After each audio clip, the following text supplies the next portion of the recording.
Okay, hello, and welcome to yesterlore. Yes, this is another yesterlore. So, today we are going to be looking at this stela from the 12th dynasty in ancient Egypt. But first, we are going to do some quick announcements of scheduling stuff. So, this coming week, we are going to be at the same time as typical, Saturday, noon to 1:30ish Pacific. And we will be doing a journaling stream next. We've kind of gotten into a pattern of sort of have a cycle going now, where we're alternating between a yesterlore episode and then a journaling video and a conlang video and then back to another yesterlore. I kind of like the way that that's been going, and I would like to keep that going. That just means every 2 weeks I need something to talk about with regards to yesterlore. So I'm, as always, taking suggestions in mind when I'm trying to figure out what kind of yesterlore episode to do next. So that's what's coming up this coming week. We have another journal video, and then the following week we will be doing some more conlanging, and then another yesterlore after that. So and it doesn't look like the schedule is going to change. There may be a change in 2 weeks, but this coming week should be normal.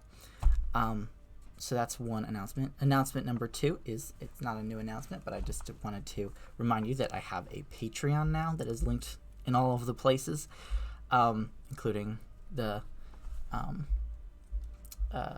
description. Yes, North Sea Poet, I am doing Egyptian stuff. We're reading the stela today, or at least the bottom half of the stela. But first I wanted to give a shout out to Fishy Gnome for being a patron on Patreon. So yes, I have a Patreon. It's linked in all the places. North Sea Poet, yes. I've had it for a few weeks now. Yeah, that's linked everywhere. So yeah, thank you, Fishy Gnome, for that, for the support. And the other thing is I have commissions on Buy Me Coffee, which is also linked in all the places. If you'd like a poem, you can commission one there. And there's some different tiers there. North Sea Poet, I have some older videos reading hieroglyphs too. If you ever want to go back, you can find those on YouTube. We've read some hieroglyphs before. Poetry commissions, yeah, are the kind of commissions. If you want something else, though, you can just message me, and we can work something else. Yeah, they're in the yesterlore playlist, or they should be in the yesterlore playlist on YouTube. There's one that's the Stela of Hekaib, and then there's another one more recently. I can't remember which stela it was, though. I can't remember the name of the more recent one. Okay, so those are all the announcements. So what we're going to do today's going to be a little bit of a shorter stream than usual, because I'm pressed for time today. Today is a little bit shorter. We are only going to be reading the bottom part of this stela. Part of the reason I'm not reading up here is it's damaged in some places and it's not as pretty to look at, and it's longer. That's the other reason. So that's part of it, and then also just because of time, it's shorter. So we're going to be looking down here, and also I find the stuff down here pretty interesting. Before we start, though, I'm going to say what stela this is. The stela is often called the stela of Ity. Ity is how it's Egyptologically written. The reconstructed pronunciation is probably something more like Yati or something like that, or Ati. And we'll get to that when I'm actually reading the reconstructed pronunciation. However, the interesting thing down here is that he's talking about his family, and that's why I wanted to read it. But the British Museum tag number, you can actually see it written there. It's BMEA 586, and you can find it on the British Museum's website, or you could not, if you just want to find it somewhere else. So we are going to look a little bit closer. I'm going to zoom in a bit more on it so we can see what we will be reading. So before we start, I'm going to talk about the order that we're reading it in. So as per usual with ancient Egyptian hieroglyphs, the direction you read is into the faces. And what we'll see if we look at this is that there's actually two directions to read this inscription in. If you look in the center, the hieroglyphs are facing to the right of the sort of side of the inscription. So we're going to actually be starting in the middle. You can see my cursor, right? I think you can see my cursor. You're going to be starting in the middle and reading from right to left in this column. And then we're going to read the next column and then the next column from right to left. So the inscription starts here in the middle, and you kind of zigzag down this first column, and then this second column, and then this third column, and then it finishes, or I guess what's written over here isn't super connected. It's related, but it can be read separately. It's kind of a label for who these two figures are. So then you read, and you can see that the ducks here, I believe those are ducks. If they're not ducks, then I would be misunderstanding the inscription. They better be ducks. The ducks are facing to the left. So you're actually going to start here with this duck and read left to right, and then read left to right down here as well. So we're going to start in the middle, read down here, and then we're going to move back over here to the middle and read from left to right over here, and then between them as well. So that is the order. Let us actually begin reading. So at this point, I'm going to zoom in a little bit more. So here, at the beginning, we have a reed leaf, and then I think that's like ribs. That's supposed to be ribs. And then the circular hieroglyph, usually if it's carved more ornately, there's like horizontal lines going through it. I think, I can't remember what it's supposed to be. Maybe like some kind of sieve or something. But these hieroglyphs together make the consonants that they show are ya, ml, malach is what that is. And the reconstructed pronunciation of this word, I believe, is yamalchal. Yamalchal. And yamalchal is like one who is revered. One who is revered. In reconstructed Egyptological pronunciation, or not reconstructed, but in modern Egyptological pronunciation, this is usually imahu or something like that. Imahu. But it's yamalchal. Yamalchal. Probably, if Alan is right about the vulture hieroglyphs value, which I believe him for early Egyptian like this. We're in the 12th. Oh, I forgot to mention. We're in the 12th dynasty. I think I did mention that at one point. But we're in the 12th dynasty, so that's between like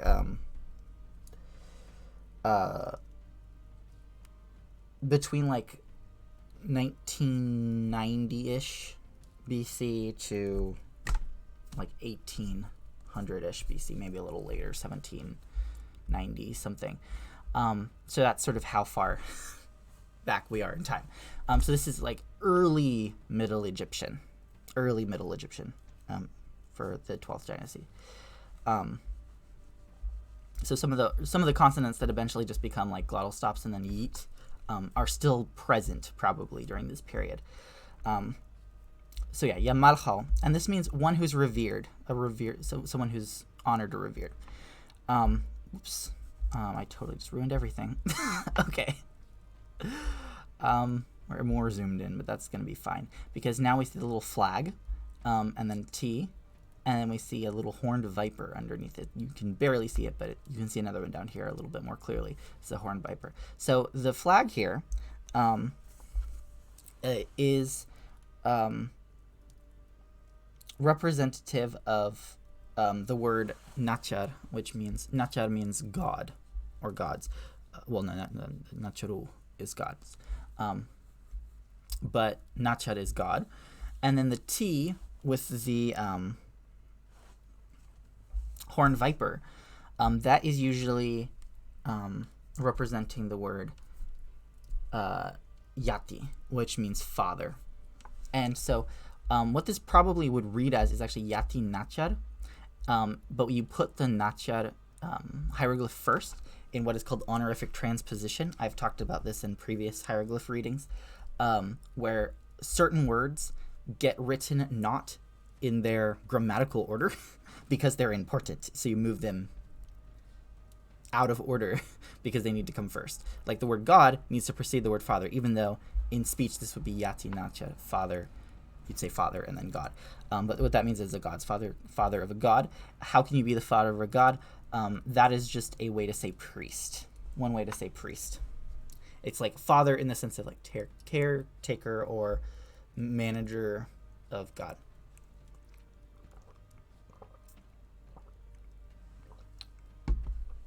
So far we've got Yamalhal Yate Nachar. So a revered one, or a revered priest. So we're trying to find out a little bit more about who this Iti or Yati person was. So he's a revered one, father of a god, so a priest. And then we have this sort of basket or bowl with a vertical line below it, which means we should actually read this as its own word. And the word here is Nibu. Nibu means Lord. Lord. And then we have the horned viper again. When the horned viper is not part of a word itself, like here, it's actually part of the word that indicates father. Here, though, it is a suffix. It's F. So this would actually probably be something like Nibuaf. Nibuaf. And what that means is his Lord. So this F suffix makes it a possessive third person. Possessive. So his Lord. And then we have underneath here, there's this sort of like plowing device that looks kind of like an A that's been rotated to this side. And then two reeds here. And that is a word that's miri. Miri means beloved. And then we have this sickle-looking shape with a horizontal shape above it. And then we have this forearm here. And the forearm just kind of reinforces the last vowel here. I keep accidentally pressing the zoom out button. I'm so sorry. The cursor is the zoom out button, and that's why. So what that means, so we have nibuaf, miri, and this word here is mala. Mala is truth as a noun.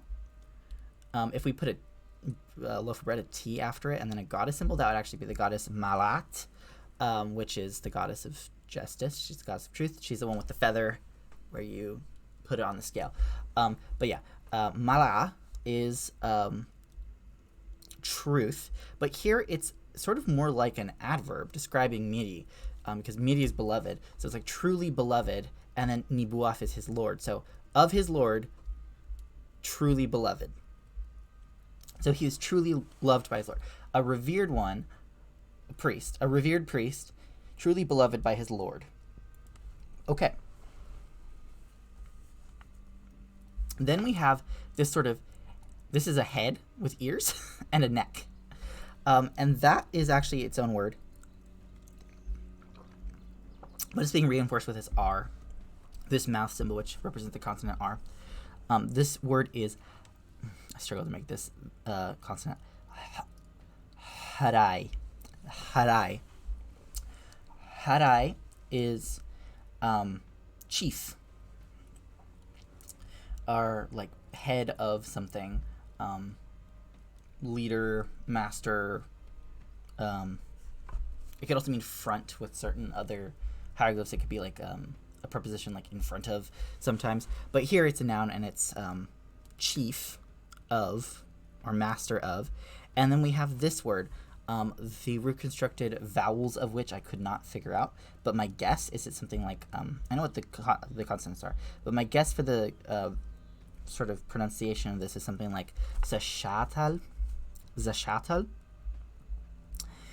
And what that means is secrets. Zashatal are secrets. So it's harai zashatal, master of secrets.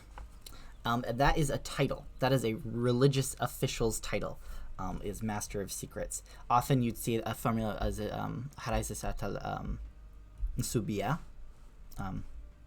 which would be like master of secrets of the king or master of secrets of the royal house, and that's sort of like the pharaoh's priest.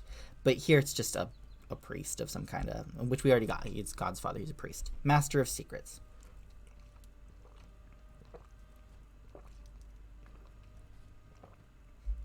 So he's the priest of. He is the master of secrets of. We're gonna have to go to the next column. Here. This top thing. This is actually a scroll with like a little binding around it with one thing coming off of it. That's just the determiner for this word zashatal. So that actually goes together. I should have gone up there to show the determinative. It doesn't have sound. It's just indicating what kind of word it is. And here it's a conceptual word, secrets. And this sort of zigzag representing the river is the consonant N, and here it's the preposition ni, which here means of. So we have harai zashatal ni hu. The master of secrets of whom? Well, we have a reed, and then this sort of like, looks like almost like a comb. I don't think it is a comb. I can't remember what it's supposed to represent, like ideographically, but it's the consonants MN, and then that's reinforced by this second N here. This is usually how you write the name Yamanu. We call this god Amun or Imen, Amun, Yamana. And then we have a circle here, and this circle I think is supposed to be Rio. Rio meaning who we call Ra in English, Ra or Re, Rio or Ria, depending on what case it's in. And we could tell that this is the sun because it has this line under it that says you should read this literally. And then we have the determiner for a god. It's like a guy with a headdress and like a ceremonial beard sort of thing coming off. And then he's seated. So this is Amun Ra. Yamanu Ryu. And then we have another preposition. We have ma. This is an owl, and it represents the consonant M, and it's the preposition ma. Ma. And then, and that means like in or at or on. And then we have sataf here. We have a sort of chair or throne, and then a bread, which indicates a tea. And then this little symbol is just representing like a house plan. It's just another determiner to saying what kind of word it is. It's like a place. So sat means place, and it's got another horned viper to say it's his place. His place, that's sataf, with the F here. And then we have another bowl here, but we're not reading it as the noun nibu, meaning Lord. We're reading it as the adjective. I think it's nibu, just short I, or nib. I think it's nib, something like that. Nibu, nib, niba. Can't tell if there's a second vowel or not. But it means all or every. So it's like sort of in all his places, or in all of his places, in any place of his. So he is the master of secrets of Amun-Ra in any of his places. Any place that is for Amun-Ra, that is where he's priest of. Okay, that's interesting. Then we finally get the guy's name. It's sort of like 3 reeds, and in the middle we have like a sort of teardrop looking shape here. Yati is the name, and I forget if there's actually a meaning there. Yati means father, but it doesn't mean father. It's not the same hieroglyphs, but it just sounds similar. Yati. Yati. It sounds kind of like it's a nisba ending, which is used for like descriptive nouns, like nouns that come from adjectives kind of thing. So described something of some sort, and I'm not quite sure what it was. I'm probably just forgetting. I probably should know what this sequence means, but I do not. But yeah, that's Yati. So that's his name. then we get some more description of him. He is mis, sort of like a 3 intersecting sticks looking thing that looks like kind of like a stretched out M almost. And then we have this another N here. So this is mis, and we have an N of, it's ni again. And then this is actually a seated crocodile. You can barely make it out, but we can tell by the shape that what symbol that's supposed to be, and it's supposed to be a crocodile. This is sabik. Sabik or sabiki is probably how this is pronounced. We pronounce this name Sobek, and this is the god Sobek. And what we have is another case of honorific transposition. This person's name is Zilut Sabiki. Zilut here is the duck, followed by this bread tea here, bread loaf tea. So Zilut means daughter of Sabiki, daughter of Sabiki. And then we have a seated woman here, which is the determiner for a female name. So we've got Yati Mis Ni Zilut Sabiki, which is daughter of Sobek, which is the name of his mother. So we have Yati, son of Zilut Sabiki. Which we usually modernize to something like Satsobek, I think. Satsobek.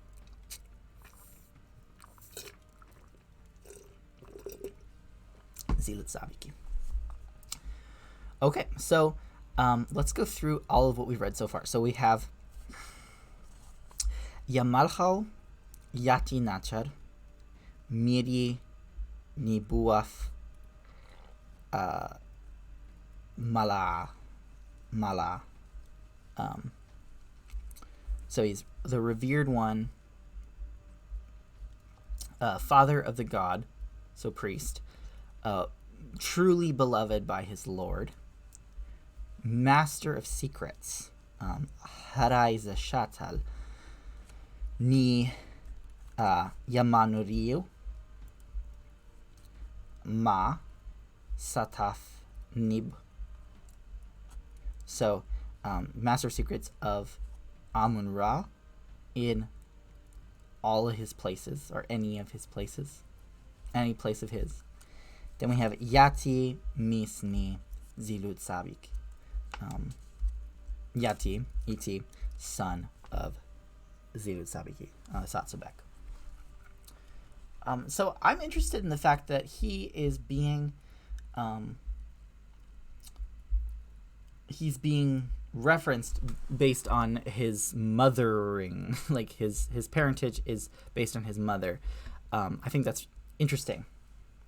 Now, the name Zilut Sabiki occurs in a few places. I think there's some queens named Zilut Sabiki. I don't think that's who his mother is, though. The queen Zilut Sabiki. But it is a significant name, so maybe his mother had some kind of importance that we just don't know about. But I think it's cool that it's his mom that's listed here. And then on this side, what we have are his 2 daughters here.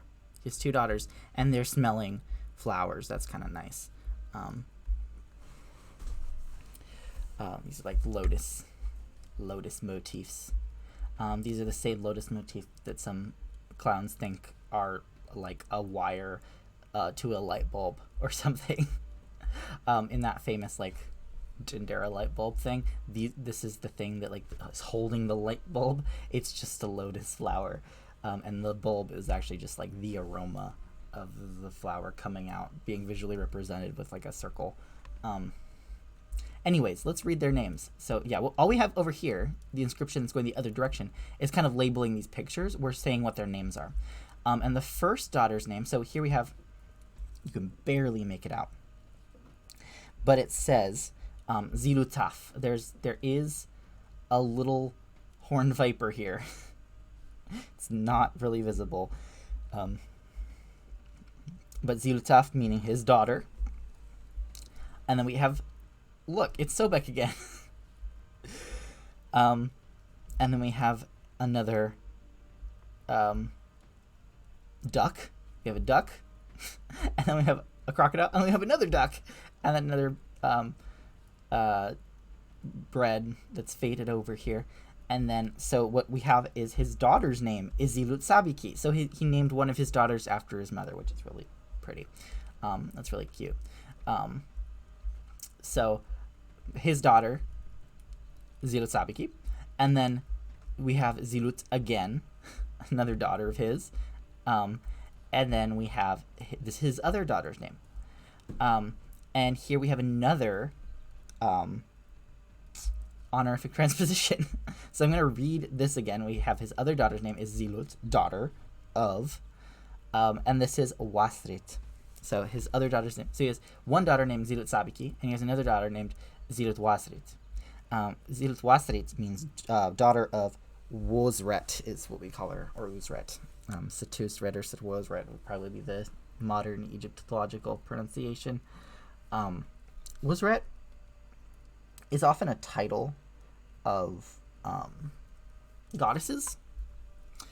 Some people think she might have been a goddess or like a regional goddess that then got like reutilized as just a title for any goddess, because literally Wasrit means like the powerful one, the powerful lady, powerful woman. So it being a title of almost any goddess would kind of make sense. But yeah, so daughter of the powerful goddess, whosoever that may be. Might be a goddess named Wosrit, or it might be some other goddess, and this is just an epithet of that goddess. So that's kind of cool that we have both of his daughters over here. So let's read that out in reconstructed pronunciation all the way through. I'm going to try my best, and I have some notes here to help me. So yeah, it's going to be Yamalho Yatinachar. What is wrong with me?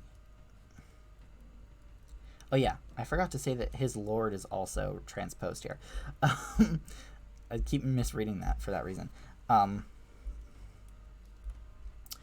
It's transposed to before the midi. Midi should be before grammatically. Okay, so we have Yamalho Yatinachar Midi Nibuaf Mala Harai Zeshatal Ni Yamanuriyo Ma Sataf Nib Yati Mis Ni Zilut Sabiki. Zilutaf Zilut Sabiki. Zilutaf Zilut Wasrit. So that's the full thing, and I'll read the translation one more time. So we have revered one, father of the god, so priest,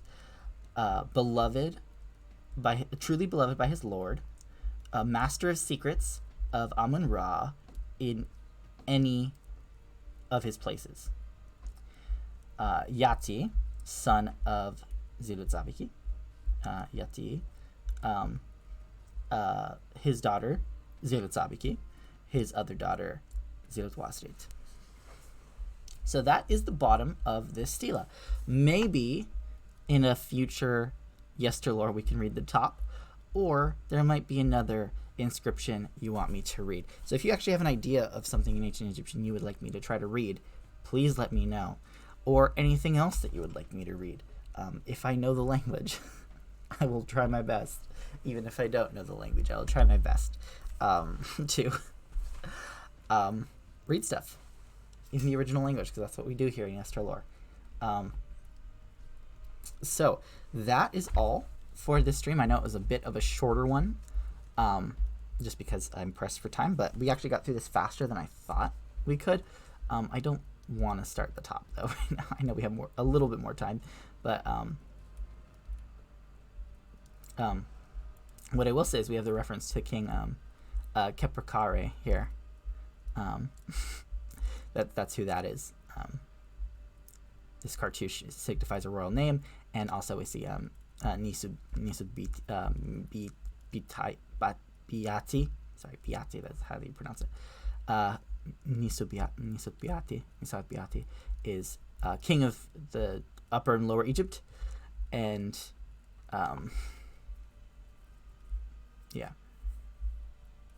Kepukare is the pharaoh here, and then we have Yati. We have Yamalchal again, Yati Nachir, Yati Jed.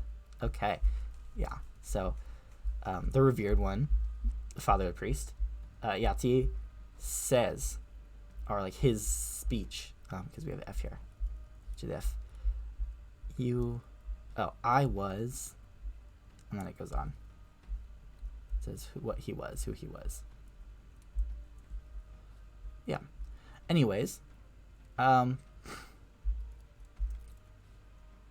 we will stop there. We're not going to read the whole thing. I'm trying to resist reading the rest of this. So, thank you for coming to this shorter yesterlore today. I'm sorry it's not as long as it typically is, but we will be back to normal programming. Next week we'll be doing some journaling, and I'm very excited for what I'm doing in my journal. Some new designs and stuff going on, some new formatting, some ideas you might want to try if you're journaling. So that's what to look forward to next week, and then the following week we'll be back to that Indo-European conlang that we're working on. I've got the verbs mostly figured out, so we'll be talking about that, and then we'll be talking about syntax and adjectives and all that good stuff, maybe prepositions as well. All right, thank you for anyone who is here in person today, and anyone watching this in the future. Remember, you are welcome / encouraged to leave comments in the YouTube comments. I do read them and respond to them if it makes sense for me to do so. And I like suggestions for other things to read in yesterlore, or other things you might want to see me do conlang wise. I'm open to those as well. Links to Patreon, commissions, all that kind of stuff in the description, as well as on Twitch and YouTube in general. They're all there. All right, thank you, and have a good rest of whatever time zone you're in. Farewell.